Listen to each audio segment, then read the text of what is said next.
At the high society matchmaking banquet, my two childhood sweethearts proposed a blind draw for a wife. Whichever girl present drew the piece of paper with a turtle on it would get to marry me.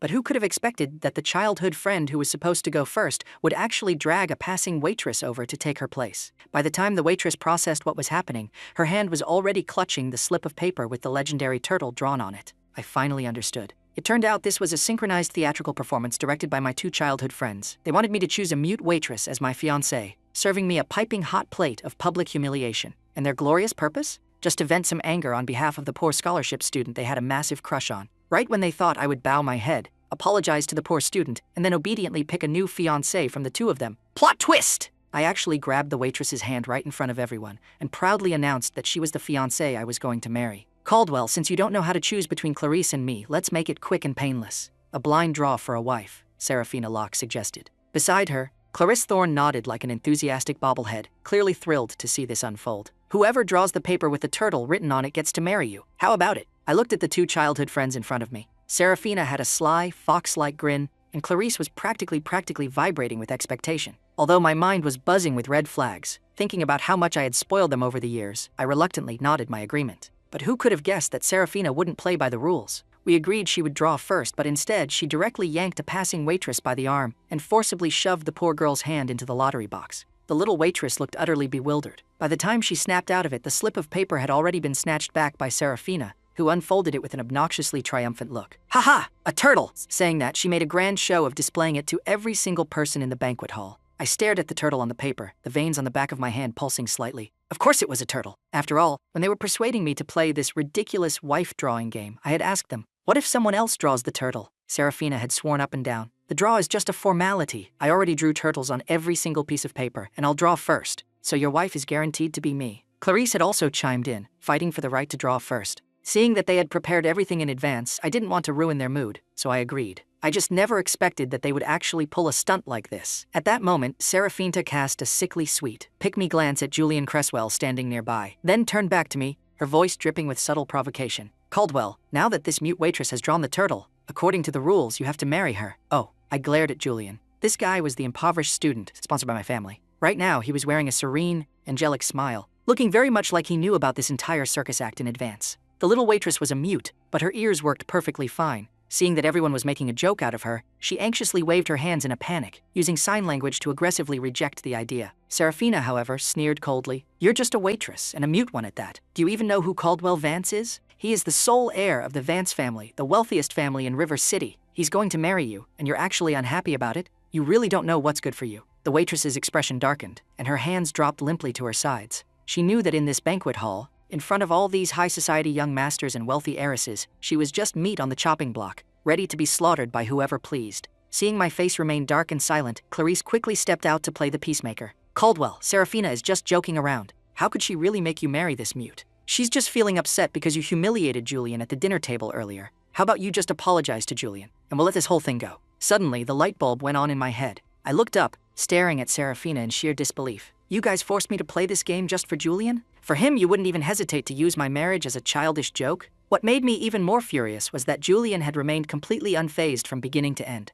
proving that the three of them had colluded on this beforehand. I was the only clown kept in the dark. My gaze swept over Clarice and Serafina. Seeing that I had exposed their little scheme, Clarice didn't dare to meet my eyes. Serafina, though a flash of awkwardness crossed her face, stubbornly doubled down. If you don't apologize, then you have to marry this mute. Seeing that I wouldn't even spare a glance at Julian, looking like I had zero intention of apologizing, Serafina's temper flared. She grabbed the waitress roughly and shoved her hard in my direction. You're going to marry him now, so you two better get acquainted. Caught off guard, the waitress stumbled forward and was just about to face plant into the floor. With quick reflexes, I reached out, grabbed her, and half caught her in my arms. Once she found her footing, I gently let go. The girl in front of me looked to be in her early 20s, her naturally delicate face currently painted with panic. I used sign language to exchange a few words with her, quickly grasping her basic situation. Meanwhile, Serafina was still squawking her sarcastic nonsense like a broken siren. The dignified young master of the Vance family is going to marry a lowly waitress, and a mute at that. You're going to throw all the Vance family's face right into the mud. Let's see how everyone in our circle laughs at you. Before she could finish her squawking, she was cut off by my rock-solid voice. I'll marry her. As my resonant words dropped, the chaotic noise around us instantly flatlined. The mocking smirk on Serafina's face froze solid. Her eyes widened into saucers, staring at me in sheer disbelief. What did you say? My gaze was unwavering as I articulated clearly once more. I said, I will follow the rules of the game. I will marry her. I tightly gripped the waitress's wrist, the firm pressure transmitting a bizarre sense of reassurance to her through her sleeve. Seeing the situation derail, Clarisse panicked and hurriedly jumped out to do some damage control. Brother Caldwell must just be joking with everyone. He treats Serafina and me so well, how could he casually marry a mute? On the sofa, a complex emotion flashed through Julian's eyes, gone in a microsecond. The corner of his mouth hooked into a light smirk, looking like he was just enjoying the show. I think Brother Caldwell is probably just putting on an act in front of everyone to save face. He doesn't really want to marry her. Once this blows over, he'll just find some random excuse to send that waitress packing. For the Vance family, that's just a piece of cake. Hearing this, Serafina and Clarisse immediately thought it made perfect sense, and their inner panic evaporated into thin air. When they looked at me again, their faces wore nothing but thinly veiled disgust. Brother Caldwell, didn't we agree that whoever drew the turtle would marry you? Backing out now doesn't make you look much like a man. Oh, their sarcastic sneers felt like thorns viciously jabbing at me. The absolute disgust they displayed toward me made my breathing hitch. It never used to be like this. When I was a kid, I suffered from severe autism, locking myself in my own world and blocking out all external signals. The doctors said if I continued like that, I might never integrate into society and would be completely isolated from the world forever. Until, one time, I was abducted by human traffickers. By a stroke of luck, I ran into Serafina and Clarisse, who were just coming home from school. Those two little girls were incredibly brave. To save me, they actually gathered the guts to stall the traffickers. To save me, Serafina's neck was pinched red by the thug, and Clarisse's arm was slashed. Let them go. I've already called the police. That was the very first time I had spoken out loud in a moment of sheer panic. Ultimately, with the help of bystanders, we were rescued, and the traffickers were caught. And after that incident, the two girls officially became a part of my life. I no longer shied away from their approaches. Instead, I worked extremely hard to overcome my psychological barriers and tried to interact with them.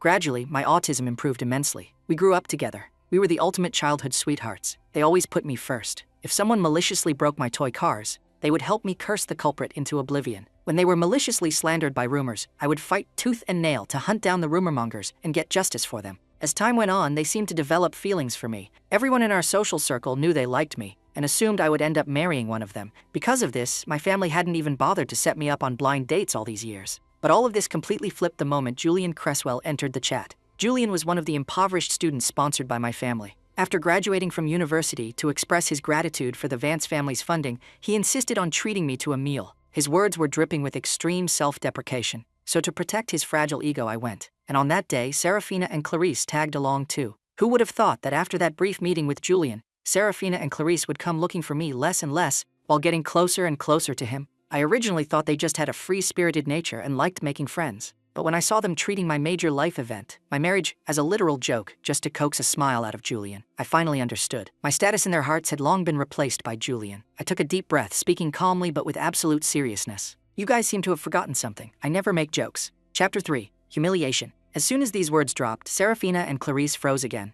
This guy, Caldwell Vance, due to his childhood experiences, never joked around. He was famously literal. They remembered that one time, on a whim, they said they wanted to keep a little wild boar as a pet. Who would have thought that Caldwell, without saying a word, would charge straight into the deep mountains and actually catch one for them? When Caldwell appeared before them, covered in scratches, his clothes torn, tightly cradling that little wild boar, both girls were absolutely stunned. The Vance family butler even added fuel to the fire, saying that they had caught several wild boars, but Caldwell had stubbornly rejected them all, insisting he needed a small one. It was only then that they realized Caldwell Vance was a man whose words were literally etched in stone. How could they have forgotten that little detail? Seeing that I was about to ask the servants to take the waitress down and get her settled in the Vance estate, Serafina's expression turned glacial, and she violently shoved the waitress. Then she looked at me, her tone freezing cold. Caldwell, what happened today was just us, trying to teach you a lesson. Who told you to humiliate Julian at the dinner table earlier? Clarisse picked up where Serafina left off, echoing, what right do you have to bully him? He didn't choose to be born into a bad background. As long as you apologize to Julian, we won't force you to marry this mute. These two were clinging onto that dinner table incident like superglue, trying to pin this massive crime on my head. I finally couldn't hold it in anymore, my face darkening completely. Are you entirely sure I was the one humiliating him? I grabbed the waitress, who had been pushed around and left totally isolated, and pulled her behind me. I first ladled her a bowl of soup, telling her to eat something and wait. Then, I turned my head and stared down Serafina and Clarisse, my tone laced with anger and exhaustion. Do you two even have a clue what actually happened at that dinner table? Julian used studying psychology as a fake excuse to relentlessly interrogate me about my past with autism. You both know exactly how agonizing those days were for me. Do you know how hard I had to crawl to get out of that darkness? He kept digging and digging. Wasn't he just trying to rip my scars wide open, tear apart the flesh I worked so hard to heal, and then dump a handful of salt on it? Furthermore, you both know the doctors strictly warned me not to dwell too much on the past, or the autism could relapse. And since when does studying psychology require forcibly tearing open people's traumas? Even my former therapists never forced me to recall things I didn't want to talk about. I just snapped back at him with one sentence. How does that count as humiliating him? He throws a pity party for himself, and you sympathize with him. Fine, that's your business. But all your coaxing and kindness toward him is built on treating me like a stepping stone and a clown. This ends here. From now on, we walk our separate paths. I let out this massive monologue in one breath, pouring out all the grievances and injustices I had suffered recently. Everyone present was stunned into silence by my words. In their minds, Julian was the crying baby who gets the milk, while I was the kid who, even if he only had one piece of candy, would hand it over to Julian without hesitation upon a parent's request. So gradually, everyone had forgotten just how lonely and wronged the kid hiding in the dark, the one who could only look up at everyone else's happiness, truly was. Serafina and Clarice exchanged a glance, seemingly realizing that they might have actually crossed the line this time. Just as they were about to speak, Julian suddenly rushed forward and tugged pitifully at their sleeves. It's all my fault. I caused a misunderstanding between you two and Brother Caldwell. I'm a sinner. I should just leave. I won't bother you ever again. Chapter 4. He had pale skin and a milky, baby-faced look, the kind that makes you want to hand him a pacifier. Right now his eyes were rimmed with red, and those literal puppy dog eyes made Serafina's heart involuntarily melt into a puddle. She instinctively grabbed Julian, saying fiercely, "You are not allowed to leave. We want to be friends with you. Let's see who dares to stop us." Clarice also hurried to back him up. "These things have nothing to do with you. You don't need to blame yourself. If anyone is at fault..." Her gaze suddenly turned vicious as she glared fiercely at the waitress. "It's all that mute's fault for not knowing her place. Doesn't she know her own status? She actually dares to dream of marrying Caldwell. Scram right now." I noticed the waitress's body visibly flinch, and Clarice's absolute bandit logic actually made me laugh out of pure anger. How did I never realize before that they were this kind of people? I guess I was just blind. Seeing the waitress adopting a humble posture, getting ready to leave, I once again grabbed her wrist and shot a freezing glare at Serafina and Clarice. "I'm putting my words down right here today. What Caldwell Vance says, he never takes back. From now on, you'd better show some respect. She is no mute. She is your sister-in-law." As my words fell, Serafina and Clarice's faces turned spectacularly ugly, but the looks they threw at my nameless fiancé were still loaded with pure disdain. "Caldwell Vance, I'd really like to see if you actually plan on taking this mute home to marry her." Having said their piece, the two of them grabbed Julian and stormed off. The guests also began to scatter. A perfectly good birthday banquet had ended in absolute disaster, and even my grandfather looked at me with an extra layer of profound meaning. However, in the end, he just said, "You brat, you clean up the mess you made yourself. Today you've already put the words out there. If you make us a laughingstock, I'll be the first one to break your legs." "I know, Grandpa." Afterward, I saw Grandpa off, and suddenly in this massive banquet hall, it was just me and the little waitress left. Seeing her keep her head lowered, her slender fingers twisting anxiously together, I suddenly recalled something. Earlier at the banquet, when Julian was interrogating me about my autism, everyone else was either silent, curious, or enjoying the drama. Only this little waitress had stepped forward, frantically signing something. Other people couldn't understand her, but because of my autism, I had specifically learned sign language, so I understood perfectly. She had been signing over and over, "You can't bring up autism, it will cause a relapse." Later, seeing that Julian seemingly didn't understand and appeared to be asking questions on purpose, in a moment of desperation, she even grabbed a napkin to cover Julian's mouth. And it was exactly because of that action that she was targeted by Serafina and the others, becoming the prop they used to prank me. Thinking of this, a wave of guilt entered my eyes as I looked at the girl. In the end, I was the one who dragged her into this mess. Although I had just asked her basic details via sign language, learning she wasn't married, didn't have a boyfriend, and was currently single, I still motioned for her to sit down. I was just about to ask if marrying me would make her feel wronged when the girl signed first, saying it was her fault for getting me into trouble. But I told her that I was genuinely willing to marry her. I looked at the girl's face, clean and elegant as a lily, with delicate features. I never used to have much of a concept of beautiful, but right now, I felt that this girl was extremely pleasing to the eye. Looking at her just made me feel relaxed and joyful. Before this, I wasn't clear on what kind of wife I wanted to marry, but right at this moment, I suddenly felt that if the person I spent the rest of my life with was the girl sitting in front of me, then I was absolutely looking forward to the future. So I used sign language to tell her. The Vance family has an ancestral rule: one lifetime, one couple. If anyone violates this, they will be kicked out of the Vance family and erased from the genealogy. From then on, they are no longer a Vance, and their life or death has nothing to do with the family. I will do everything in my power to treat you well. Are you willing to give me this chance? Our eyes met. The girl looked at me just like years ago, just like in her dreams. I hadn't changed one bit. The girl's heart fluttered, and she immediately nodded in agreement, signing slowly but with absolute earnestness. "I do." Chapter 5. Little Romances. I now knew her name. My fiancée was named Elara Sterling. She was beautiful, and even her name sounded lovely. She casually mentioned that she was all alone in the world and said absolutely nothing about her past, so I mistakenly assumed she was an orphan. Following my grandfather's wishes, I had her move into the Vance estate first. To salvage the family's reputation, Grandpa wanted us to get married as soon as possible. The wedding date was set for half a month later. We decided to live together first so we could get familiar with each other quickly. Of course, before the actual wedding, Alara would stay in the guest room. The next morning when I woke up, the dining table was already covered in a massive spread of breakfast dishes. At first, I thought the chefs had made it, but upon closer inspection, these weren't the usual styles we ate. Just as I was filled with confusion, Alara walked out of the kitchen holding a steaming hot pot of soup. Because I was usually very approachable, the household staff didn't have many reservations around me. The housekeeper smiled and said to me, "Miss Alara got up before dawn and insisted on making breakfast for you herself." I tried to tell her that this is our job, but she just wouldn't listen. "Look at this breakfast. Perfect color, aroma, and taste. Her cooking skills are way better than ours, young master. You must try it." Hearing this, I didn't hesitate. I rolled up my sleeves, took the soup bowl from Alara's hands, and said seriously, "You don't need to cook. We have staff at home. If you do their jobs, they'll actually feel uncomfortable. Besides, when you marry into the Vance family, you are coming to be my wife, not my nanny. If you feel bored, I'll take you out for a stroll later to buy things you like. You should just focus on doing things you actually enjoy." But Alara smiled and signed. I just really like cooking. When she was abroad, she wasn't used to hiring help and did everything herself. For her, cooking wasn't just a survival skill, it was a form of mental comfort. Just like how some people rely on music or binge-watching shows to relax, she released stress by cooking up a storm. Especially, she threw a glance at me, her delicate eyebrows seeming to bloom like spring. Cooking for someone she liked gave her an even greater sense of accomplishment. Seeing this, my heart warmed up, and I laughed. "If you really like it, we'll cook together next time. I'll keep you company." I didn't overthink it. I just wanted to do things together with the person I liked, no matter what it was. Although Grandpa claimed he wouldn't interfere with me, as the sole bloodline of the Vance family and a child he watched grow up, how could he not worry about my marriage? So, using the excuse of being lonely and bored, he moved in to live with us and secretly observed. Seeing that Alara and I constantly communicated via sign language, Grandpa frowned, looking at the butler in confusion. "Didn't they say my grandson-in-law just couldn't speak, but her hearing is fine? So why isn't Caldwell talking? What are they even saying? Translate for me."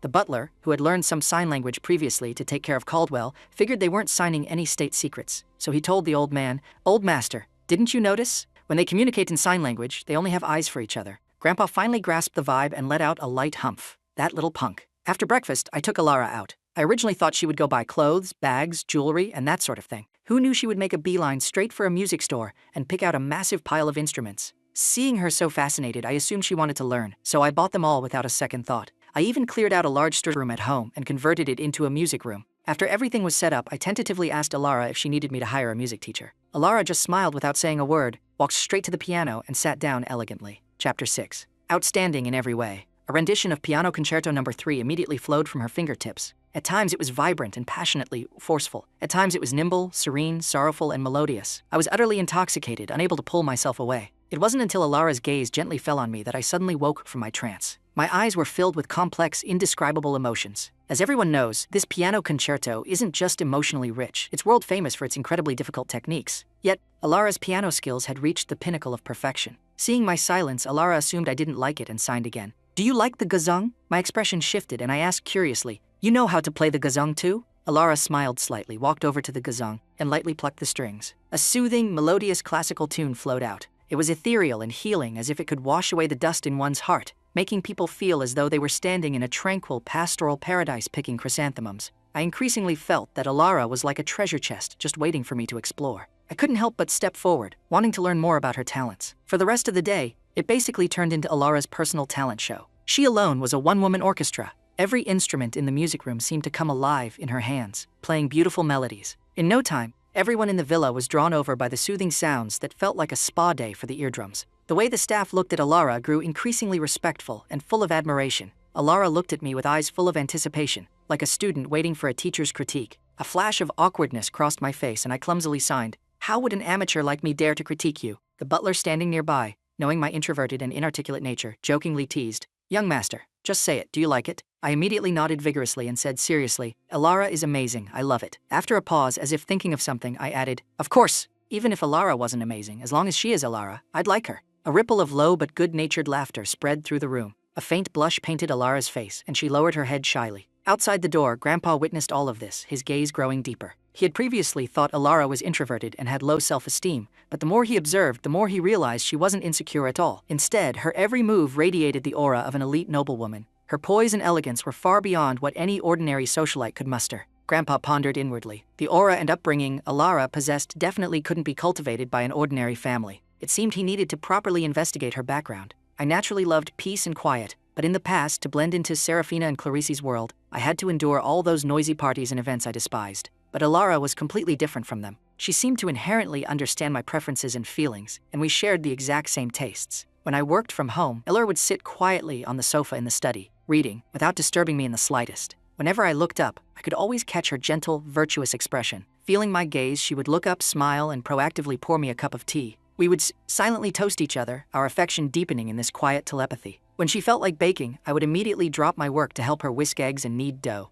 She would use her skillful hands to create all sorts of adorable pastries for our afternoon tea time. When I worked out in the home gym, she would train with me. Occasionally, we'd try out some couple workout poses, but it was just playful. Neither of us crossed the line. Alara was also excellent at chess. When Grandpa was playing against himself to kill time, she would step up and battle him for a few rounds. As the saying goes, observe the chess, observe the person. Although Alara would subconsciously let Grandpa win a few pieces, her moves were sharp, fluid, airtight, yet steady enough to secure a win. Grandpa couldn't help but note that whenever I hit a roadblock while handling Vance Group's business, Alara could always pinpoint the solution with laser accuracy. At this moment, Grandpa's gaze toward Alara grew even more profound. Chapter 7. The truth as the wedding date approached, I took Alara out to look at wedding rings. We headed straight for Lumina Weave. The name Lumina Weave was legendary in the capital's elite circles. Every piece of custom jewelry they produced was an absolute masterpiece, especially their signature diamond ring, marketed as a ring a person could only gift to one person in their entire lifetime, which was wildly popular, drawing countless couples like ducks to breadcrumbs. A few days ago, I had ordered a custom ring based on Alara's ring size, and today was the day to pick up the finished product. But as soon as we walked into the store, we ran into Julian Cresswell, whom I hadn't seen for days. He was standing there, his eyes glued to a jade Buddha pendant in the display case. I heard this Buddha head pendant can turn your luck around. My luck has been terrible lately. Maybe I really ran into some petty villains, Julian muttered to himself. It's just a Buddha head. If you like it, I'll buy it for you. Clarissa's voice chimed in, laced with a hint of fawning. Serafina, however, cast a disdainful glance at the pendant and sneered. It's just a cheap Buddha head. Julian, you wearing this Rolex suits you much better. Thank you, Sister Serafina, Sister Clarice. You guys are so good to me. Julian wore a face full of smiles, looking thoroughly flattered. These three truly lingered like bad smells, I muttered inwardly, planning to quietly avoid them. But just as I turned around, the sharp-eyed Clarice spotted me. Caldwell? Why are you here? Clarice asked with feigned surprise. What else would I be here for? I replied coldly, a trace of impatience leaking into my eyes. Serafina seemed highly dissatisfied with my attitude and instantly started pointing fingers. Caldwell Vance? Didn't we already make it perfectly clear? As long as you apologize to Julian, we'll let bygones be bygones. Are you bringing this mute here today just to show off and provoke us? As she spoke, her words took on a much more confrontational tone. Hearing this, I just found it utterly laughable. I had explained myself perfectly clearly that day, yet they still believed I was the one in the wrong. Did they expect me to grovel to Julian and let them bully me forever? I did nothing wrong. Why should I apologize to him? I stared at Serafina coldly, enunciating every word. Also, what do you mean show off? Do you think you're even worth me doing something so low class? My tone was ironclad, completely yielding. Caldwell, what exactly is your problem? Serafina and Clarice demanded simultaneously, their faces flushed with anger. You think you're so tough now? You dare throw a tantrum at us? Is this mute pulling the strings behind your back? She's just a mute, and you actually want her? Serafina rattled off like a machine gun, her tone dripping with contempt. I sneered internally. I wasn't some idiot to be manipulated. My IQ was 150. Otherwise, Grandpa wouldn't have comfortably handed the Vance Group over to me. For years, I had listened to them out of gratitude for their past help, but now I had paid that debt in full. I absolutely would not let them do whatever they pleased anymore. I've warned you before, she is my fiancée. You should show her some respect. If you haven't learned how to respect people, I don't mind teaching you. My tone was freezing, even carrying a hint of a threat. Caldwell, is this really necessary? I told you, worst comes to worst, we can just play that game again. This time I'll definitely draw the turtle. Clarice, seeing me constantly defending Alara, felt a pang of jealousy and spoke unwillingly. Enough, I have zero interest in playing your childish games, I interrupted impatiently. If you want to coddle Julian, go find someone else. Don't bother me. Hearing this, Serafina's expression cracked, looking at me in shock. You know? Her voice trembled slightly. I let out a cold laugh in my head. Of course I knew. After Grandpa's birthday banquet ended that day, I had the butler look into it. I hadn't expected that the entire setup was actually Julian's idea, and those two had happily agreed to it. This kind of behavior was simply hair-raising. It also thoroughly severed any lingering attachment I had to them. My wedding with Alara was just days away. I had no time to waste talking trash with them. So, I took Alara's hand and walked straight to the staff member assisting us, heading into the Black Diamond VIP room to pick up our custom rings. However, just as we sat down, a ruckus erupted from outside. Chapter 8. My only mistake was being blind, ladies. I have explained it very clearly. This necklace was custom-made specifically by Mr. Vance. If you want one, you can place a separate custom order. You'll just have to wait a few days. As for this necklace set and the wedding rings, I'm very sorry, but we cannot sell them to you, the staff member explained patiently. In no time at all, Serafina and Clarice barged in anyway, looking confused as they asked in unison, Why are you buying wedding rings? Why was I buying wedding rings? Were they seriously playing dumb? Even if they refused to believe what I had told them, a tiny bit of asking around would have informed them that the Vance family was frantically preparing for a wedding. When it came down to it, they just didn't care about me at all. I already made myself very clear just now, I said, my voice tinged with exasperation and anger. Clarisse, who had been staring straight at me, suddenly smiled as if she remembered something. Brother Caldwell, that's impossible. You definitely wanted to secretly buy rings to give me a surprise, right? Serafina, on the other hand, looked disdainful. Since you already ordered the necklaces, we might as well let Julian try them on. Julian tugged at Serafina and said softly, Sister Serafina, even if these are things Brother Caldwell doesn't want, I'm not worthy of wearing them. Serafina and Clarisse looked at Julian with aching hearts. Serafina turned to me and demanded directly, Caldwell Vance, it's not like you can wear all that jewelry anyway. Just let Julian pick first. Clarisse was slightly more tactful. Brother Caldwell, you can't possibly wear every piece. Just give one of the necklaces to Julian. I stared at them coldly, a strong wave of revulsion rising in my gut. How did I never realize before that these two were so shamelessly brazen? They were practically bandits. First of all, these necklaces were strictly women's styles. Even if they weren't, why on earth should I give them to Julian, this ungrateful backstabber? I paid out of my own pocket for custom jewelry. Why should I give it to him for free? The moment I said this out loud, Serafina and Clarisse's faces darkened. Caldwell, everyone is human. What right do you have to look down on Julian's background? Julian was right. You really are a snob. You're not even willing to part with a single necklace. Although I had long given up hope on them, witnessing them show such extreme favoritism toward Julian, discarding even the most basic human decency, still made me laugh from sheer anger. Even if I threw these things to a dog, I wouldn't give them to him, I retorted without holding back. Julian didn't say a word, but his eyes immediately went red. Serafina and Clarisse were heartbroken for him. Don't be sad. I'll buy all of these necklaces for you. Serafina glared at me viciously, then instantly ordered the staff to ring them up. In that brief interval, Julian walked right up to me. He raised his hand, showing off the ring on his ring finger. Look, Sister Serafina gave me this ring. She said this ring can only be given to one person in a lifetime. Julian even deliberately took the ring off to show me the engraving inside. However, I had completely lost interest in them. Seeing Julian constantly buzzing around me like an annoying fly, even actively blocking the space between Alara and me to stop us from trying on our jewelry, I finally reached my absolute limit. I raised my hand and delivered a swift kick straight to Julian's stomach. Julian stumbled backwards several steps. Once he steadied himself, he stared at me in pure shock, taking a long time to recover. When Serafina and Clarisse finally processed what happened, they instantly grabbed me, demanding I apologize. Caldwell Vance, you've gone too far. Apologize to Julian right now. Apologize? Apologize for what? I was wrong, I suddenly said. Seeing me admit my fault, Serafina and Clarisse's expression softened slightly. But a second later, I flipped the script. My mistake was being completely blind to have ever known you two. Alara, let's go. This place has been contaminated. We don't want the stuff here anymore. With that, I grabbed Alara and prepared to leave. Serafina was used to being an arrogant brat. Seeing me persistently holding Alara's hand, she immediately charged forward, blocking our path. Caldwell Vance, apologize to Julian. Otherwise, don't even think about walking out of this store today. I calmly looked at Serafina and Clarisse, who were glaring daggers at me. Whether I leave or not isn't up to you. Serafina raised her hand, fully intending to slap me across the face. But her hand was blocked. It was Alara. Her slender fingers gripped Serafina's wrist like an iron vice. No matter how much Serafina struggled, she couldn't break free. Seeing this, Serafina became absolutely enraged. You're just a mute. With no power and no status, you dare meddle in our business? Let's see if I don't beat you to death today and teach you how to behave. Just as she raised her other hand to attack Alara,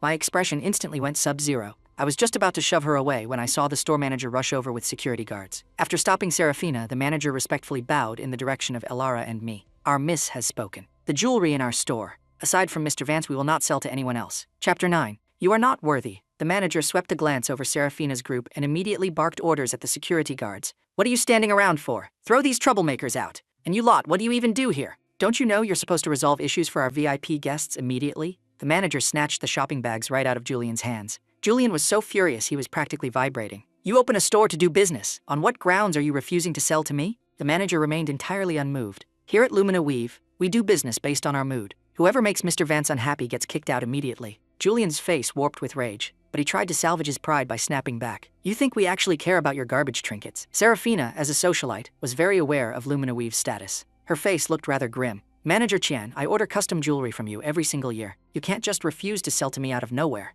Miss Locke, the manager said evenly, neither haughty nor humble, before throwing all three of them out the door. Yet Serafina still tried to cling on. Manager Qian, who exactly is your miss? I don't recall ever offending her. Could you let us meet her? Let's see if there's been some sort of misunderstanding. The manager secretly glanced at Alara standing beside him. Seeing that she didn't speak, his expression immediately turned frosty as he replied coldly, Meet our miss, you guys aren't worthy. With that, he signaled the security guards to continue physically evicting the three of them. Once this farce ended and the eyesores were finally gone, the manager bowed respectfully to Alara and reported, "Miss, everything has been handled according to your instructions." I looked at Alara in absolute shock. She was actually the Miss of Lumina Weave? Meaning, she was the person holding the reins of this entire empire. Perhaps sensing my massive shock, Alara immediately and frantically signed an explanation. She hadn't meant to hide it from me, nor was she really a waitress. It was just that on that day, to dodge some minor annoyances, she had put on a server's uniform. She never expected it would lead to our fateful engagement. Hearing this, I felt relieved. After all, given the circumstances back then, it was highly unlikely for an ordinary person to just casually sneak into my grandfather's birthday banquet. However, since that was the case,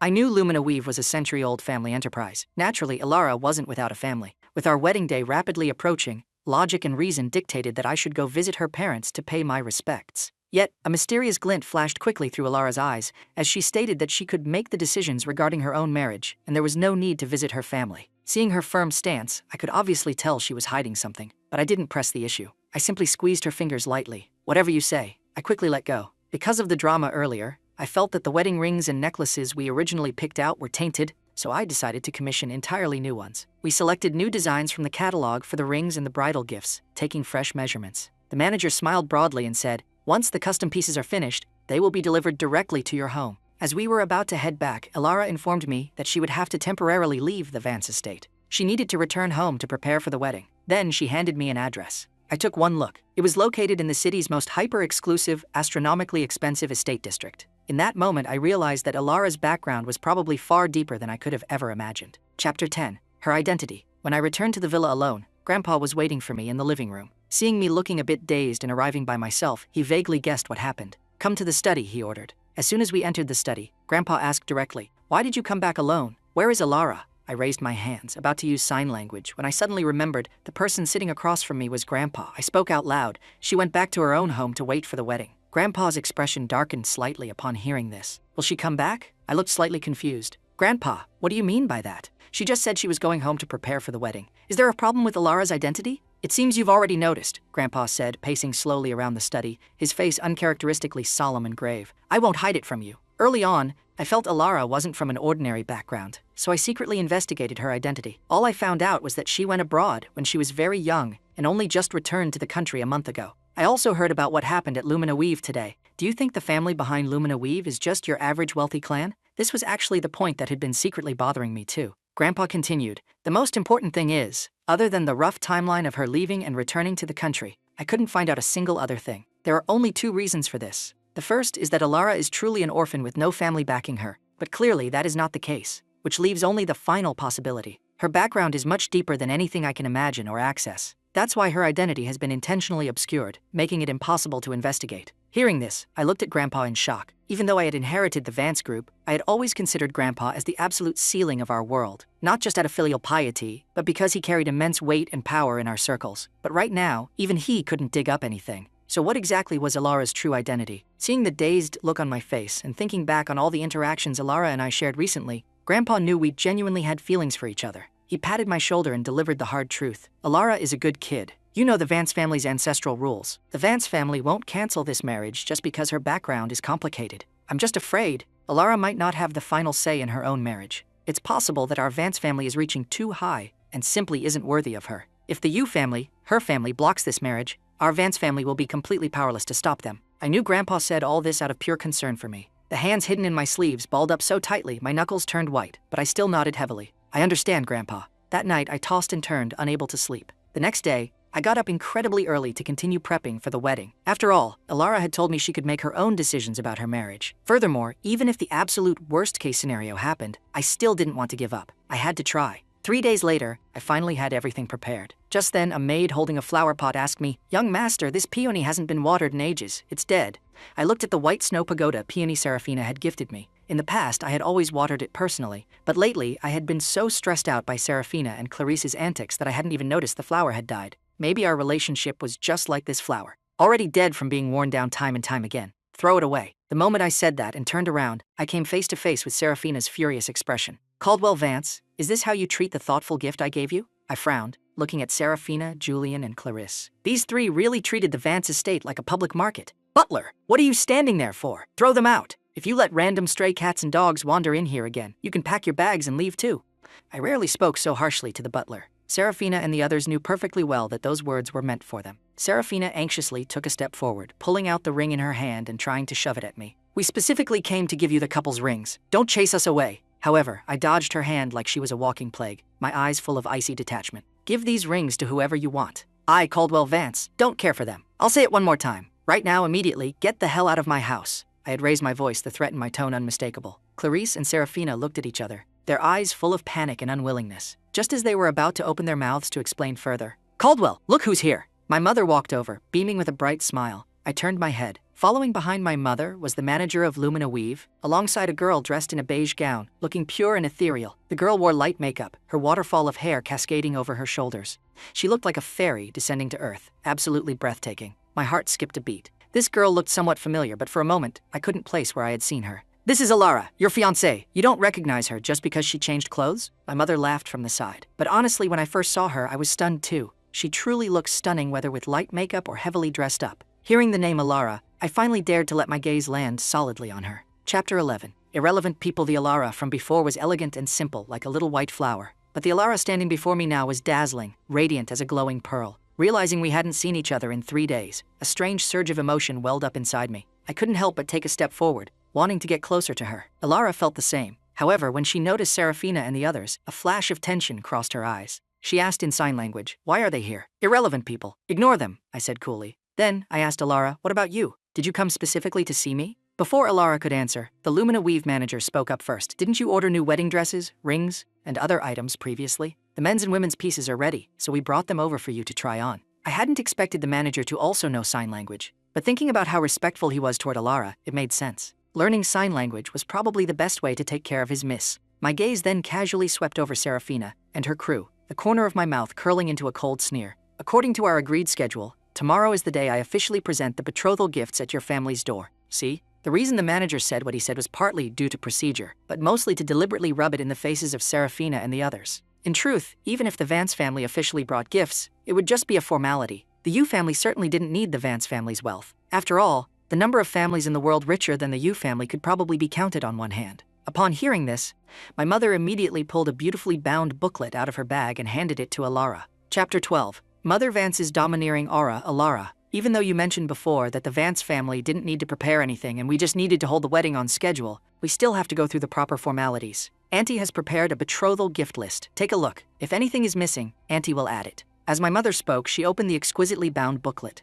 Once opened, photos of all sorts of jaw-dropping jewelry leaped off the pages. Many were rare treasures bought for astronomical prices at auctions, and others were Vance family heirlooms that outsiders rarely even got a glimpse of. Furthermore, there were dozens of share transfer agreements. The stack was so thick, my mother could barely hold it with one hand. Watching from the side, I fully understood that my mother was basically handing over half the Vance family fortune to Alara, but I didn't feel a shred of reluctance. After all, Alara would soon be my family. Showing her all this was just letting her get familiar with what was already rightfully hers. Alara, naturally, recognized the massive value of these betrothal gifts and immediately went to refuse. Unexpectedly, Serafina suddenly lunged forward and snatched the booklet, her voice cracking in hysteria. "Auntie, are you just handing the entire Vance family over to a stranger? She's just a mute. Has the Vance family gone insane?" Clarice also chimed in, trying to sound tactful. "Auntie, are you guys really going to let a mute marry into the family? The Vance family will become a national joke. How about we just proceed with the wedding, but on the big day, we swap the mute out for me. We can just say she backed out." Before she could finish, smack! A crisp, high-definition sound rang out.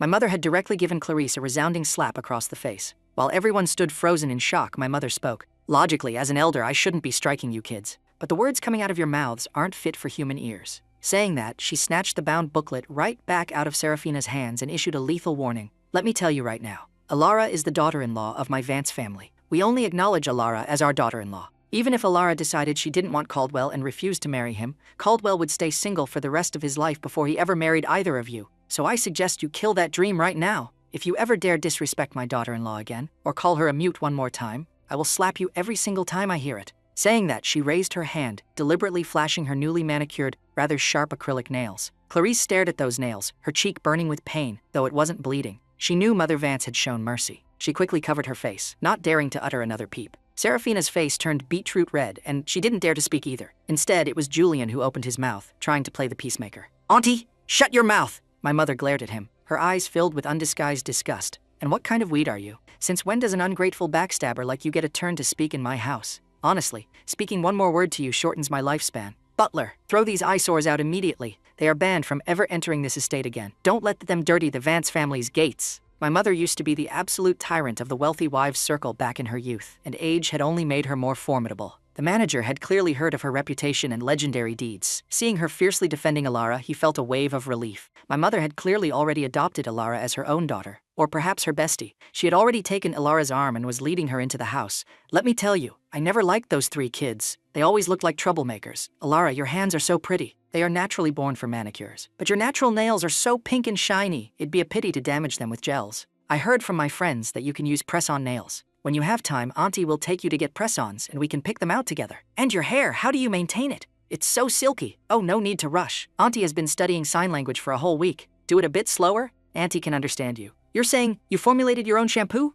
Behind them, the manager and I exchanged a glance. The manager had a genuine, bright smile on his face. I sighed with a hint of helplessness. I feel like I've just been dethroned. When I didn't speak for years as a kid, my mom refused to learn sign language, saying I'd just talk when I felt like it. The manager knew I wasn't actually being petty and just smiled. But thinking about Alara's muteness, he looked like he wanted to say something but ultimately kept his mouth shut. Never mind. This was something his miss should tell her fiancé herself whenever she felt ready. After my mother and the manager left, Alara and I finally had some time alone. Remembering Grandpa's warnings, I walked over to Alara, sat down, and communicated via sign language. I honestly brought up my past struggle with autism and the risk of relapse in the future. I also expressed my concerns regarding her background, worrying that her parents might mind my condition. Feeling my anxiety, Alara gently held my hand, giving me a firm and steady response. Over the past few days, Caldwell's unwavering defense and love for her made her completely certain she had chosen the right man. So she signed to tell me, "My parents know about you. Actually, a long time ago, even before you knew my name, I told my parents about you. They approve of us being together. It's just that they are currently traveling the world,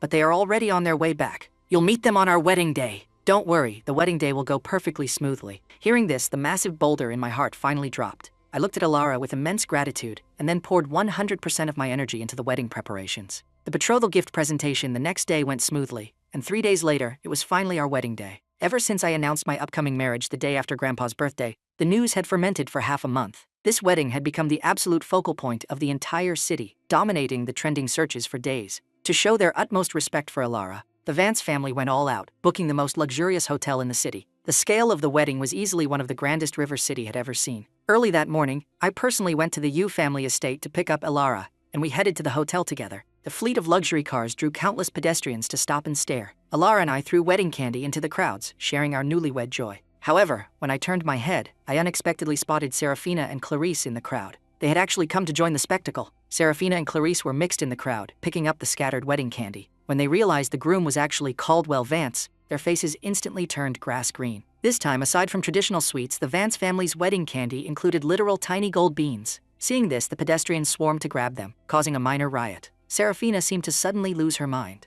She desperately shoved her way through the crowd, trying to get closer to the wedding car. "Brother Caldwell!" Clarice was shoved around until she looked like a complete mess. Usually obsessed with her image, she didn't even have time to care about her violently messy hair. Hearing Serafina's scream, she snapped out of her daze and shook her head in disbelief. How could this happen? Why is Caldwell Vance actually marrying that mute? It was obviously just a joke. I merely withdrew my gaze indifferently, tossing this minor annoyance out of my mind. I had stated my intentions to marry Alara countless times, but they seemed to be excessively overconfident, genuinely believing I was still the puppet they could manipulate at will. They assumed that even if I rebelled occasionally, I would never truly escape their control. That was why they had repeatedly ignored my words. But when the motorcade was just 10 minutes away from the hotel, the driver suddenly slammed on the brakes. I immediately supported Alara and shot a sharp look forward. "What's going on?" The driver looked pale and pointed ahead. "Mr. Vance, the eldest Miss Locke, brought a convoy and blocked the road." I rolled down the window and looked out. Serafina and Clarice were standing there aggressively. Their cars were parked haphazardly across the road, creating a massive barricade. Horns blared continuously. It was absolute chaos.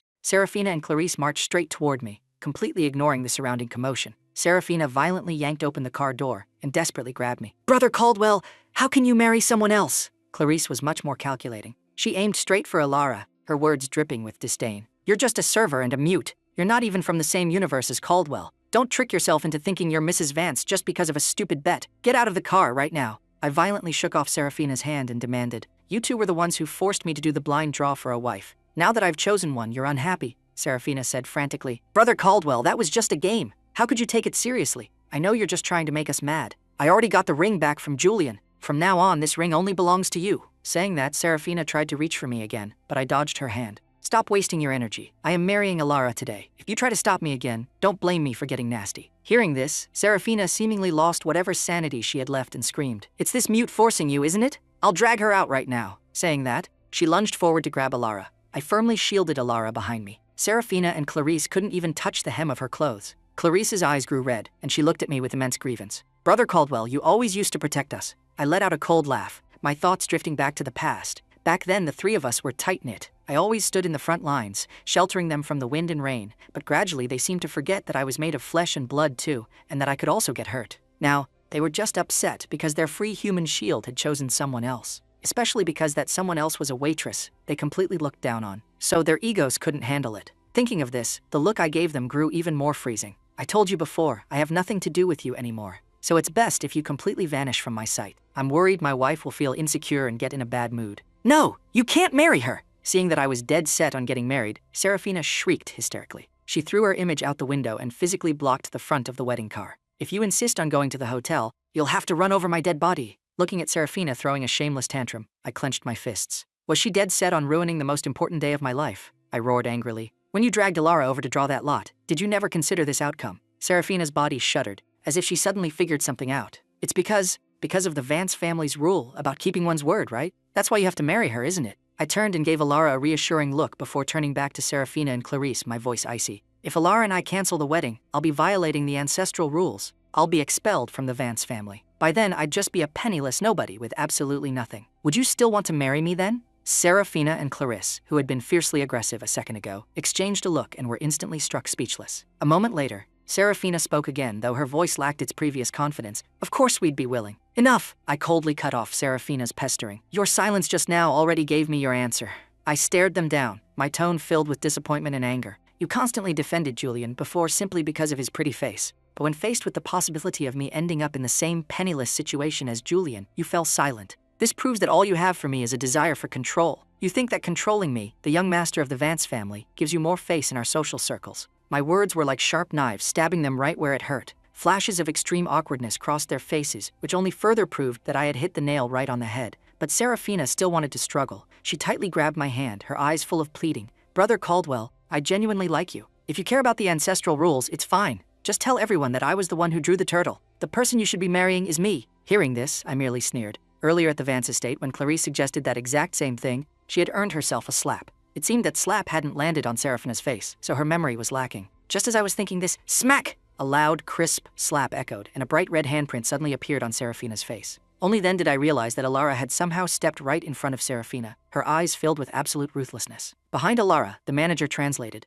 "I am taking back the slap you owe Caldwell, Vance." "Serafina Locke, don't you think you're pathetic? When Caldwell liked you, you didn't cherish him. Instead, you tried your hardest to trample on his feelings. On what grounds are you blocking his wedding car now? What right do you have? You simply aren't worthy of how good he was to you." Serafina jerked her head over in total disbelief. "You're just a waitress and you dare hit me?" Furious, she lunged forward to attack Alara, but the manager and I firmly shielded her.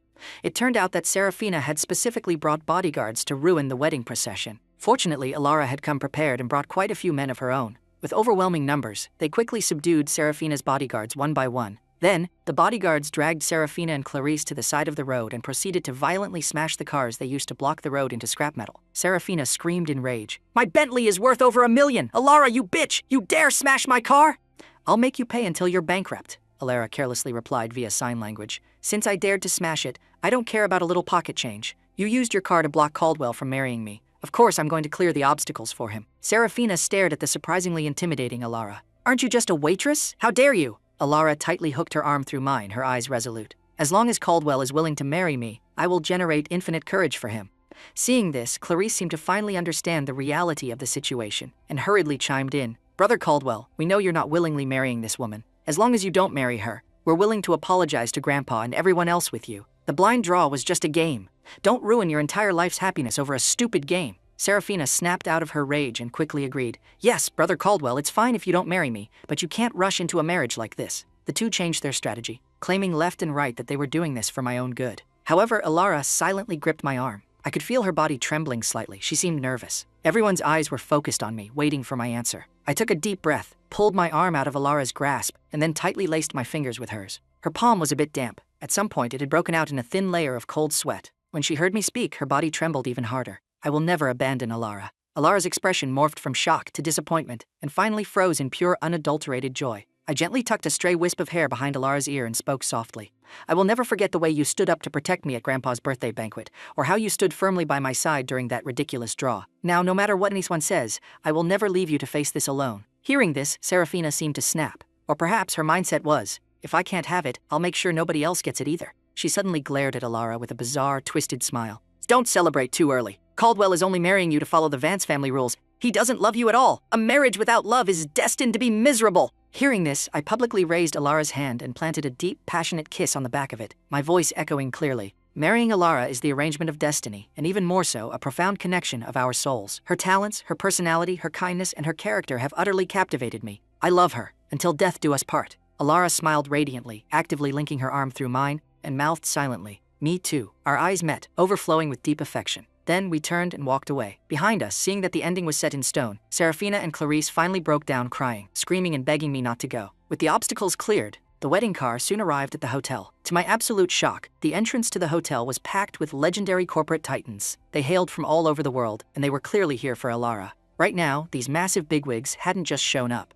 They were respectfully waiting outside the hotel to welcome her. Upon seeing Alara, their expressions turned reverent, yet incredibly warm and affectionate, like they were looking at a beloved junior from their own family. Then their gazes shifted to me. Though they were evaluating me, their looks were natural and held not a single trace of nitpicking. Sensing my body stiffen slightly, Alara gently squeezed my arm and signaled with her eyes. Today you are the groom. Today is your home turf. I took a deep breath, adjusted my mindset, and walked the red carpet hand in hand with Alara. During the walk to the main wedding hall, I pieced together Alara's background from the whispers of the guests. It turned out Alara was the heiress of the Yu family, one of the 4 legendary ultra-mysterious families of Huaxia. The Yu family was intensely low-key but wielded unimaginable country-rivaling wealth, inspiring awe and fear in everyone. Thinking back to how I had almost met a tragic end as a child simply because my family was rich and powerful, I instantly understood the Yu family's extreme need for secrecy and Alara's humble demeanor. I realized clearly that I wasn't marrying Alara for her background, but for her character and brilliance. With that thought, my demeanor became increasingly natural and easygoing. So when I finally met Alara's parents in the wedding hall, my behavior was impeccable and highly respectful. Mr. and Mrs. Yu were actually quite satisfied with me. They knew Caldwell Vance was an exceptionally capable young talent, and even rarer, he possessed a kind heart and came from a clean family background. Most importantly, Alara had harbored feelings for Caldwell for many years. Right now, seeing Caldwell and Alara constantly communicating via sign language and noticing the patient, gentle way he looked at her, it was exactly as manager Qian had reported. Caldwell Vance truly didn't mind Alara's muteness. When they looked at Caldwell now, their faces held even more parental affection. However, when Mr. Yu placed Alara's hand in mine, he said, "If my Alara wasn't absolutely dead set on marrying you, I would have definitely tested you much longer. You little brat, you'd better treat my daughter well." Then he looked at all the assembled guests and formally acknowledged me. Caldwell is now the son-in-law of my Yu family. As the saying goes, a son-in-law is half a son. From now on, Caldwell is a member of the Yu family. Everyone present was a shrewd fox. How could they not understand Mr. Yu's implication? They immediately began treating me as an honored junior of their own circles. Seeing this, I took a moment to smile at Alara, jokingly teasing myself. Does this count as me riding the Yu family's coattails all the way to heaven? Alara blushed shyly and lightly punched my chest. Then she explained to me, she was the youngest child in the Yu family. Normally, she would have been insanely spoiled, but because she couldn't speak when she was little, her parents had taken her abroad for treatment. She stayed there for over a decade and only returned a month ago. Just as I was about to ask her why she suddenly returned, a swarm of guests came over to toast me. I temporarily picked up my wine glass. Although there were many people toasting me since I was the groom, they also knew the groom had very important business later that night, so they showed great restraint. They only asked me to take small sips and didn't try to get me blackout drunk. Therefore, by the time the banquet ended and the guests had mostly trickled out, I was merely pleasantly buzzed and completely sober-minded. Alara's parents stayed until the very end. Seeing that Alara was busy catching up with her mother, Mr. Yu gave me a look. We stepped aside to chat. Mr. Yu asked bluntly, "Before marrying Alara, did you know her true identity?" I didn't hide anything. My grandpa saw that Alara was outstanding in every way and felt she didn't come from an ordinary family. He was worried the Vance family wouldn't be worthy of her, so he secretly investigated her. But he found absolutely nothing. However, Grandpa and I both felt that Alara's background was something the Vance family couldn't reach. I didn't mention that because of this, I had repeatedly requested to visit her parents, only to be rejected by Alara every time. Hearing this, Mr. Yu couldn't help but evaluate me a few more times, his eyes holding a look of deep satisfaction. This was an honest kid. But then he asked, "Now that you do know, what are your thoughts?" I paused, seemingly not grasping his meaning, and simply replied, "If the Yu family doesn't forbid Alara and me from being together, what impact does the Yu family's background have on me and Alara being together?" Mr. Yu's expression appeared calm, but his piercing gaze felt like it was trying to dissect me layer by layer. I finally felt the terrifying, crushing aura of an absolute apex predator sitting at the very top of the pyramid. However, my gaze remained completely honest, without a single trace of evasion. A few seconds later, the crushing pressure radiating from Mr. Yu slowly dissipated. His face even regained a touch of fatherly warmth. In the future, if you run into any trouble you can't handle, have Alara contact me. He could finally, truly hand Alara over to Caldwell Vance with complete peace of mind. Afterward, Alara's parents declined my offer to arrange accommodations for them. Instead, they chose to resume their trip around the world. Alara seemed totally used to this. She just held my hand, and we returned to our bridal suite together. While helping Alara take off her heavy hair accessories, I remembered my earlier question, why did you come back to the country so suddenly? And honestly, I had always been a bit confused. With Alara's incredible qualifications, she could easily have found a much better match. Why was she so dead set on me? Alara lowered her head, took my hand, and traced a smiley face on my palm. I froze for a second, and then it suddenly hit me. I remembered! Years ago, during a business trip abroad, I saw a group of people harassing a waitress. They were mocking her for being mute, bullying her because she couldn't speak up, and even discussing dragging her to a hotel room. I couldn't stand watching it, so I found a random excuse, picked a fight with them, and beat them up. When I looked up, I noticed the waitress had been watching from the sidelines the whole time. To comfort her, I drew a smiley face on the glass window, wishing her happiness every day. I never would have guessed that the girl was Alara, and I definitely never expected her to remember it for so many years. Alara signed. After that day, I took part-time jobs everywhere, hoping that one day I could find you. My condition wasn't fully cured, and I originally didn't want to return to the country. But my parents mentioned someone named Caldwell Vance, who looked a lot like you. So I specially flew back to check. That day, I happened to run into some minor trouble, so I put on the server's uniform. When I saw you, I thought you would remember me. I never expected to stumble into a scene like that. Those women were so horrible. What right did they have to bully you like that? Watching Alara looking so adorable while getting fiercely defensive on my behalf, my heart completely melted. I gently hugged her, feeling a bit guilty. I really didn't recognize you earlier. Mostly because you are even more beautiful now than before. But with you here from now on, I'll never be bullied again. Alara nodded heavily, her eyes glowing with absolute sincerity. From now on, I will protect you. Amused, I kissed her forehead. Alara shyly buried her face in my chest. I thought she was just startled and worried my action was too abrupt, and was just about to apologize, when Alara suddenly cupped my face and kissed me directly on the lips. After a brief shock, I kissed her back, deepening the kiss. On our wedding night, we barely slept a wink. The profound connection of our souls made us enjoy each other even more. After we got married, Alara refused to be separated from me and didn't want to go back abroad for treatments. So, I paid an astronomical sum to bring her primary attending physician from abroad to China to continue her treatment. Alara became somewhat of a homebody at the Vance estate. Knowing she didn't particularly enjoy banquets, and wanting to spend more time with her, I stopped attending regular social events. I only showed up to the unavoidable ones just to make an appearance. One day, a business partner invited me to the Bamboo Pavilion to discuss the details of a collaboration. Bamboo Pavilion sounded very elegant, so I didn't overthink it. I told Alara and went to the appointment. It was a very antique-style private room. After we hammered out the business details, the partner's phone rang. He took the call and excused himself for a moment, asking me to wait for him. I looked at the various exquisite pastries on the table and asked the waiter for a menu,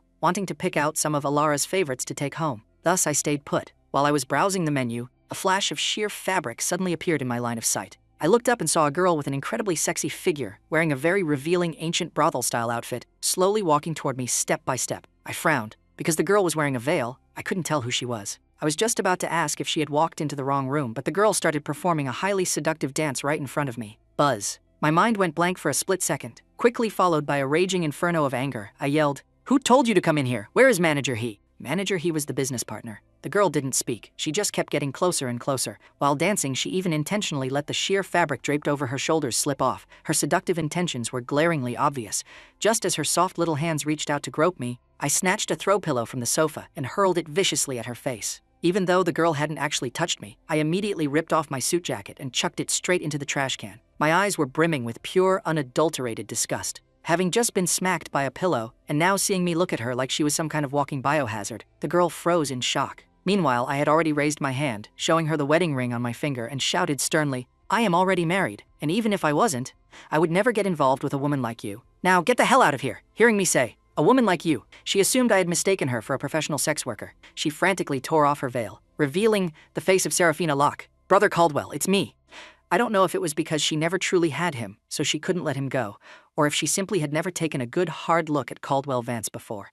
But ever since the day of his wedding, when they had that disastrous falling out, she hadn't been able to stop thinking about him. Seeing him again today, she suddenly realized that Caldwell Vance was actually incredibly handsome. He had that rich, aged wine kind of handsome. Deep, sophisticated, and incredibly flavorful. This completely highlighted the fact that Julian's pretty boy looks were utterly superficial. After spending time with Julian, he was like chewed up gum. The more you chewed, the more flavorless he got. No wonder both she and Clarisse had been so obsessed with Caldwell all these years. She had just never profoundly understood it until now. Now she understood. But he was married. Whatever. They had so many years of shared history. If she threw herself at him this proactively, she refused to believe Caldwell's heart wouldn't flutter. Thinking this, she immediately put on her squeakiest, most cloying voice and stepped forward. "Brother Caldwell, it's been so long. I missed you so much." After my initial shock of seeing her face faded, it was replaced by pure, volcanic fury.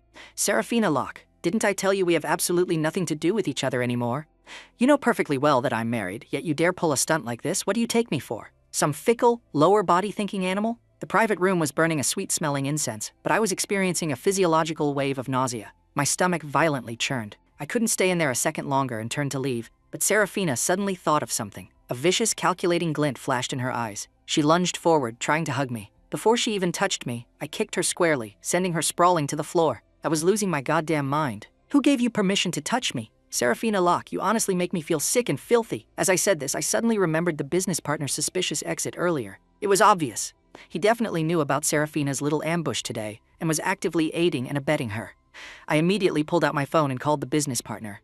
I flatly informed him that the collaboration we just negotiated was canceled, and the Vance Group would never do business with his company ever again. Not only that, but any company on good terms with the Vance Group would blacklist his company forever. This was the equivalent of a total industry ban for that partner. The partner on the other end of the line panicked immediately and tried to explain, but I had already hung up and blocked his number. Meanwhile, Serafina, crumpled on the floor, saw how utterly ruthless Caldwell was being. Thinking about how she had stooped so low to beg for reconciliation, only to end up like this, she completely broke down and shrieked, "Do you really love that Ilara so much? Or is it just because of her family's background?" On the day of the wedding, Serafina had heard rumors about Ilara's family. Even though she didn't know the full details, she knew Ilara's background vastly overshadowed the Vance family. That was why she was so incredibly bitter. "So what if the Yu family has money? Our Locke family can be a massive asset to you too. Ilara is a mute. You can't even take her out in public. What use is a woman who just revolves around the house all day?" So this was why she thought she could defeat Ilara and hook up with me. I laughed out of sheer anger, putting aside the fact that Ilara is absolutely outstanding in every way. Even if she was just a totally average, ordinary girl, as long as she is my wife, I would stand by her through thick and thin and remain fiercely loyal to her.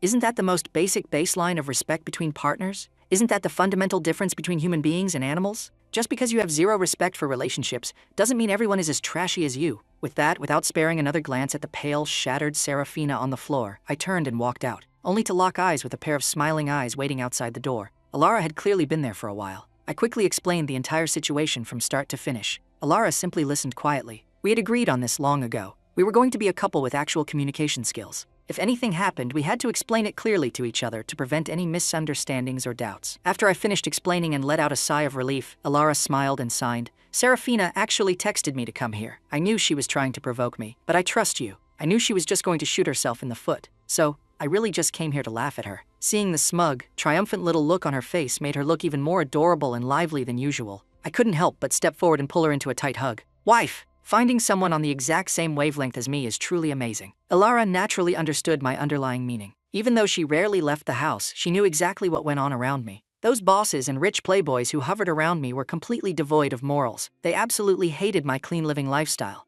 They constantly tried to drag me into the mud to share their degenerate, money-burning lifestyle, but I ruthlessly shut them down every single time. So, these people started spreading rumors, saying I was just acting pretentious or calling me a clueless blockhead, or even spreading gross rumors that I was impotent. While I hated and was annoyed by these baseless accusations and slanders, I stuck firmly to my principles. In my eyes, loyalty is as natural, simple, and essential as breathing, and Ilara was the one person who truly understood and comprehended me. We were fundamentally the exact same kind of people. However, the drama wasn't over. That disgruntled business partner, purely out of revenge against me, actually started spreading massive rumors. They spread gossip saying I wasn't as clean as I looked, and that my private life was actually incredibly debauched. They claimed I only canceled the collaboration and blacklisted his company because I was throwing a tantrum after being rejected by a girl at a shady entertainment venue. People love gossip, especially when it involves a massive twist where a good guy is exposed as a villain. Overnight, this rumor skyrocketed to the top of the trending searches. But just as the rumors were about to boil over, a video surfaced that completely flipped the script.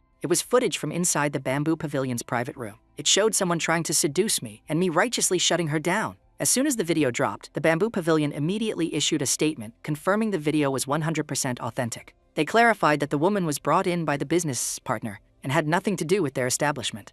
They stated it was the partner who, failing his sleazy setup, decided to bite back and fabricate the rumors. At the same time, my friends and legitimate business partners stepped up en masse to speak out for me, listing out countless facts about my character and conduct, proving that I was genuinely a breath of fresh air in the corporate world. In a flash, not only was my image totally vindicated, but my epic rant inside the private room went incredibly viral. Whenever some sleazebag tried to use the excuse "it's just men's nature" or "it's a mistake every man in the world makes," someone would inevitably quote me to shut them down, saying, "Look at Caldwell Vance, he's not like that." And I, unintentionally, became the absolute gold standard for a national husband and the shining beacon of male virtue. My mind was crystal clear. I knew it was Alara working silently behind the scenes to crush those thorny issues. She was always like this, quietly sweeping away every obstacle in my path. This made me cherish this heaven-sent treasure even more. One day, I planned to take her to buy some blue furniture she liked to decorate the house, so we went to Lumina Weave's premium furniture mall in the city. The moment Alara stepped through Lumina Weave's doors, the manager rushed over enthusiastically. "Miss, whatever catches your eye, I'll have someone deliver it straight to your house." Before I could even answer for her, a piercing scream erupted nearby. "What right do you have to treat me like this? I have money! Of course I'll pay you back!" Turning my head, I bumped right into Julian Cresswell being surrounded by several burly security guards, screaming his lungs out. The manager quickly explained, "That's a deadbeat who refuses to pay his debts. He used to bring rich sugar mamas here to buy things, and then return them later. After a while, we stopped checking so strictly. Turns out the items he was returning were all fakes. We sent people to collect the debt, but he's acting like a rogue and refusing to pay. He's been a massive headache for us." I originally intended to bypass this muddy puddle and take Alara away, but Julian had eagle eyes. He spotted me instantly and lunged over like a rabid dog, hugging my thigh and wailing, "Brother Caldwell, I'm begging you, please save Sister Serafina. Her family is about to force her into an arranged marriage. She's sacrificing herself so you don't fall into the fire. I don't have enough money to save her. Brother Caldwell, I know you hate me, but you can't just ignore Sister Serafina. Please, just lend me some money to save her." Hearing this, I muttered internally, what the hell does Serafina's arranged marriage have to do with him borrowing money? Besides,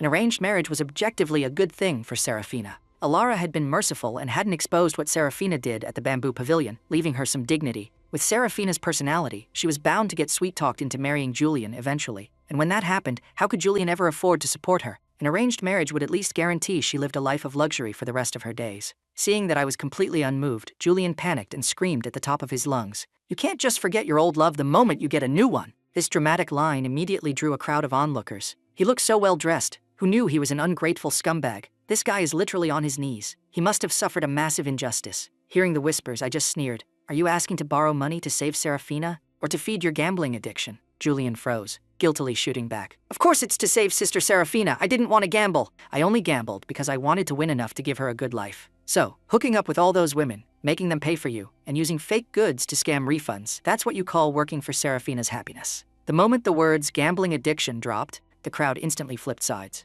"Gamblers are practically animals. They're born liars." And he actually tried to bite back. The audacity. The manager stepped up at the perfect time, sweeping a glance over the crowd before adding, "He actually dared to slander our national husband. Absolutely despicable." The national husband. The crowd had naturally heard the rumors, but because I kept an incredibly low profile, there weren't many photos of me online. Now that they finally saw me in person, everyone's eyes locked onto me like I was a celebrity. So this is the national husband. Such a righteous, handsome face. He truly lives up to the name. Just as they were crowding around me like fangirls, someone suddenly yelled, "The gambler is trying to run." The crowd remembered the actual target and immediately surrounded Julian, shouting and swinging. Where did this shameless dog get the nerve to play the victim? How dare you slander the national husband? Don't you know he's the ultimate ally of women? I literally only believe in men, love, and marriage again because of him. He is my dream, my spiritual sanctuary. Anyone trying to ruin that dream is a murderer. You deserve to be beaten. In an instant, Julian was beaten black and blue, eventually fleeing for his life like a drowned rat. And right at that moment, I suddenly felt that my steadfastness, the Vance family's strict adherence to marital loyalty, was actually an incredibly meaningful thing. Afterward,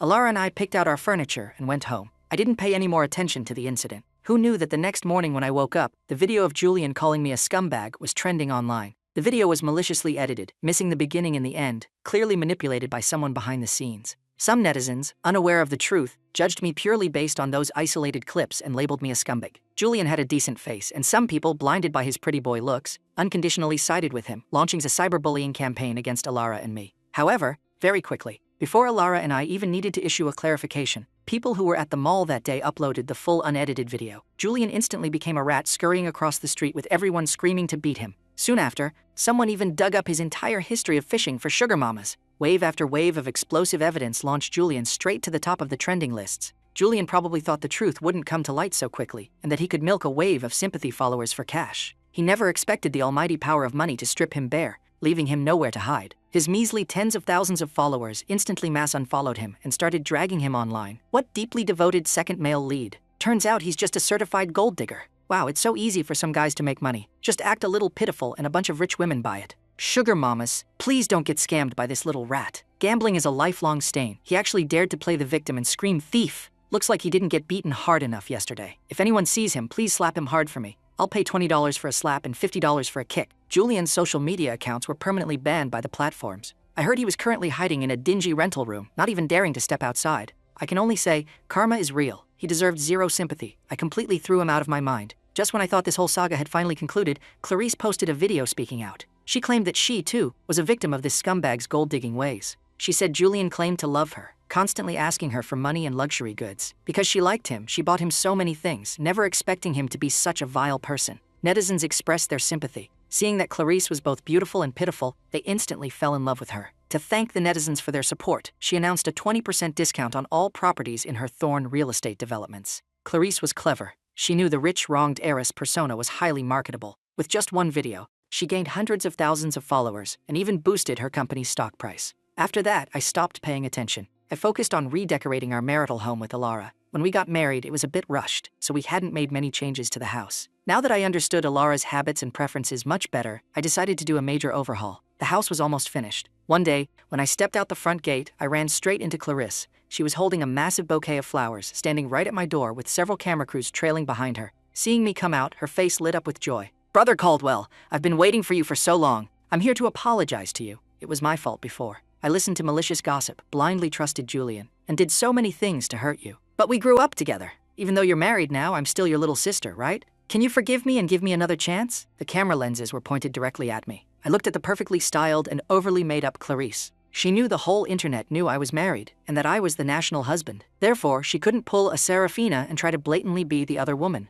Instead, she chose the family route, taking a strategic step backward to advance her agenda. However, looking at the flowers in her arms, and then at the cameras practically shoved into my face, I asked sarcastically, "Are you truly here to apologize to me?" Clarice froze for a second, then quickly nodded. "Yes, I hope you can forgive my past mistakes." I let out a cold laugh. "Then what is the meaning of bringing red roses to apologize? Since when do red roses mean I'm sorry? Also," I pointed at the cameras, "what is the meaning of bringing camera crews with you? We did know each other since childhood and grew up together, but that is strictly in the past tense. I don't want to hash out what happened before, but I already told you, I want nothing to do with you guys anymore. As for this brother and sister nonsense, the Vance family only has me. I don't have a sister. I am already married, and I certainly do not need a god sister. I hope you will never disrupt my life again and never cause any trouble for my wife. Otherwise, I will absolutely sue you for harassment." Right on cue, Clarissa's eyes turned red, making her look incredibly pitiful. She flawlessly displayed her grievance to the cameras and then tried to grab my arm. "Brother Caldwell." I stepped sideways, cleanly dodging her grasp. "Please mind your boundaries. Don't touch me. And I've said it before,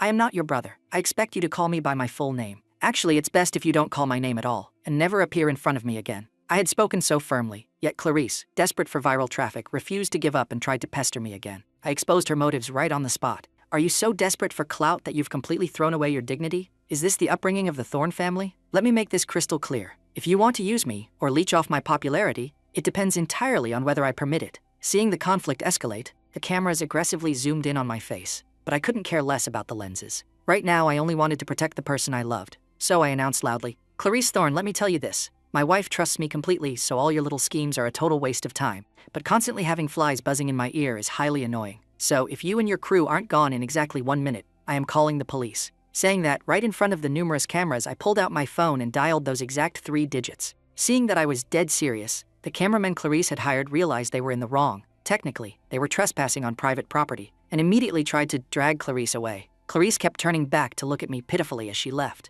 Anyone who didn't know the context would have thought I was some heartless scumbag who broke her heart. Clarice tried to use these videos to brand herself as the pitiful, abandoned childhood sweetheart. She originally thought she could use this stunt to ride another massive wave of viral fame. Who could have predicted that this time, the fans absolutely refused to buy it? They completely turned on her. Netizens scrutinized every frame of the video, analyzing my words line by line. Wow, there really are men out there who can perfectly identify green tea manipulative girls and are completely immune to it. As for those men who claim they can't tell when a girl is being manipulative, I guess it's just like the "I cheated because I was drunk" excuse. It's total BS. The commenter above speaks the truth. The masses have sharp eyes. National husband, truly living up to the title. A small fraction of Clarissa's diehard fans, along with paid internet trolls, actually tried to attack me for clout, claiming my actions were just me acting out a loving husband persona. They argued that my ruthless, unfeeling attitude toward my childhood sweethearts proved I couldn't possibly be a loyal or devoted person. If they had just kept quiet, things might have been fine. But the moment they spouted that nonsense, they basically kicked a hornet's nest. Instantly, internet sleuths dug up the entire history of conflicts between me, Clarice, Serafina, and Julian from childhood to adulthood. I watched the videos of them as kids. Weren't Clarice and Serafina just treating Caldwell like their personal errand boy and lapdog? They stopped him from going to PE class, forced him to run miles in 100-degree heat just to buy their favorite snacks. All so they could brag to their little friends about how obedient and useful their little follower was. Did they ever genuinely care about Caldwell? Little Caldwell was so pitiful. He's the sole heir of the Vance family, yet in front of them, he was treated worse than a servant. Poor guy endured that for over a decade. Clarice and Serafina are seriously not human. And that trashcan Julian, he was a charity student funded by the Vance family. Talk about biting the hand that feeds you. No wonder so many people would rather donate to animals than sponsor people nowadays. It's so chilling. Did you guys see the news from a year ago? Clarice and Serafina literally abandoned Caldwell alone at a highway toll booth just to go coax Julian. Those three are cold-blooded sociopaths, absolutely inhuman. As everyone dug deeper, they realized just how vicious Serafina and the others were. Soon their past history of bullying classmates and abusing their power was dragged out into the broad daylight. In no time, both the Locke and Thorne families were heavily impacted, and their company stocks absolutely plummeted. Contrasted against their toxicity, I looked like a shining moon in the night sky. The Vance Group stock rocketed into the stratosphere, and I truly became synonymous with loyalty and marriage. Many people online said they were incredibly envious of Alara, claiming she was so lucky to run into and capture a one-in-a-million good man like me. But I responded publicly, there are many Caldwell Vances in this world, but there is only one Alara Sterling. I wanted to tell everyone that there are plenty of good men out there in the world. My broad-minded perspective earned me a massive following of fiercely loyal male fans as well. Of course, none of this really affected my personal life. My life, from beginning to end, is lived for myself. Alara and I continued living our sweet, loving little life. We went on our honeymoon. When we returned, we heard the news. Serafina Locke had married Julian Cresswell. It wasn't that the Locke family had given up on her, but because Serafina had gotten pregnant with Julian's child. At the time, Julian had used some shady trick to lure Serafina out of the house. By the time she returned to the Locke family, she was already pregnant. She desperately wanted to abort the baby. She didn't want Julian's child and refused to be tied to him forever. But a pregnant Serafina had entirely lost her value as a tool for a political marriage. In the end, her family forced her to marry Julian. The next time I saw Serafina, it was in front of a deep-fried skewer street stand. She had lost all her former arrogance. When she looked at me, her eyes were full of evasive shame. Ultimately, she took out all her anger on Julian. Customers are here. Why aren't you serving the food faster? Julian had also transformed from a milky pretty boy into a greasy, unkempt middle-aged uncle. His hair was a mess, his face covered in stubble. He was clearly dissatisfied with Serafina ordering him around, but considering her background and still hoping to squeeze more out of the Locke family through her, he forced himself to swallow his anger and say nothing. But this forced endurance made his face look incredibly toxic, radiating a violent hostility. His movements grew rough, slamming pots and pans around with loud clangs. Seeing this, I shook my head. I used to think Julian's personality was just twisted. It wasn't until recently that I figured it out. It was simply because he was greedy. He wanted his cake and wanted to eat it too. If he loved money so much, he could have just found one sugar mama, treated her well, and been loyal to her. After all, there are plenty of wealthy older women out there craving romance, and many of them loved his pretty boy face. But he insisted on playing games with people's feelings, trying to juggle multiple rich women in the palm of his hand. In the end, he became a rat scurrying across the street, abandoned by everyone. Later, he chose to be with Serafina, even using despicable methods to trap her. As a result, his life had turned into an absolute chaotic mess. I simply pulled Alara away from the stall. My wife is pregnant. She can't eat this. Even when we had walked quite far away,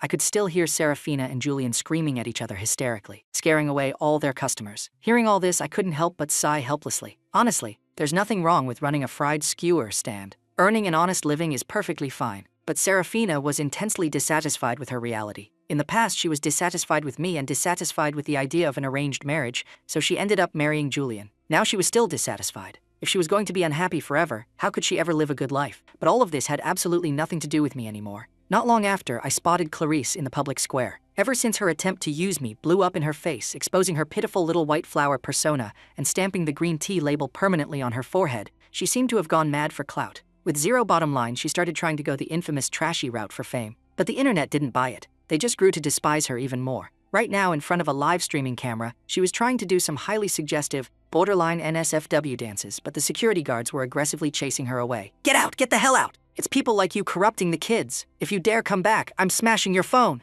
Clarice looked like a complete mess, ultimately fleeing in humiliation. I felt zero sympathy for her. After all, everyone chooses their own path in this world. If someone is determined to walk down a pitch-black alley, what does it have to do with anyone else? I supported my pregnant wife, Alara, and we continued strolling leisurely forward. However, there were still skeptics out there who refused to believe that there was actually a man in this world who wouldn't cheat, or that true, lifelong love existed. Paparazzis would constantly stalk and photograph us. But 10 years passed, 20 years passed. Eventually, we celebrated our silver, golden, and even diamond wedding anniversaries. Not only did we never experience the so-called 7-year itch, but our bond only grew infinitely deeper. Even after Alara's muteness was completely cured, I still habitually communicated with her using sign language. When we signed to each other, the look in our eyes made it seem like the entire world consisted of only the two of us. What other men might have considered a flaw had instead become our own intimate, romantic little quirk. One day when we were about to go out, I wanted to pick out some blue jewelry for my white-haired Alara. But Alara smiled and refused. She said blue was a color for the pure and youthful,